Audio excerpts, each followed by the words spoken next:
ஜீவ ஆத்துமாவை கொடுத்த நல்ல தேவன். இன்றைக்கு நமக்குள்ள இருக்கிற இன்னைக்கு நினைச்சு பாருங்க, மனிதன் மூளையை பார்க்கும் பொழுது மனிதனை ஆராய்ச்சி செய்கிற ஆராய்ச்சியாளர்கள் சொல்லுகிறார்கள், மனிதனுடைய மூளை பகுதிகளுக்குள்ளே கூட 100 பில்லியன் நரம்பு தொகுதிகள் இருக்கிறதா.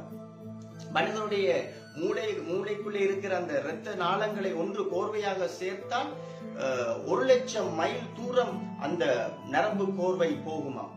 கவனித்து பாருங்க, இந்த உலகத்திலே 24 மணித்தியாலமும் இயங்கிக் கொண்டிருக்கிறது மனிதனுடைய மூளை.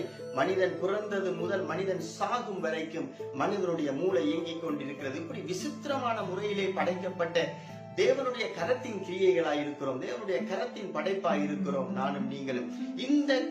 இந்த படைப்பின் கிரியைக்குள், இந்த படைப்புக்குள்ளே ஆண்டவர் தன்னுடைய உயிரை கொடுக்கிறார். அவர் சிலுவையிலே மாத்திரம் உயிரை கொடுத்தவர் அல்ல, முதல் மனிதனை படைத்த பொழுதே தன்னுடைய உயிரை கொடுத்து நமக்கு ஜீவ ஆத்துமாவை கொடுத்தார். மனிதன் ஜீவிக்கிற ஆத்துமாவான இந்த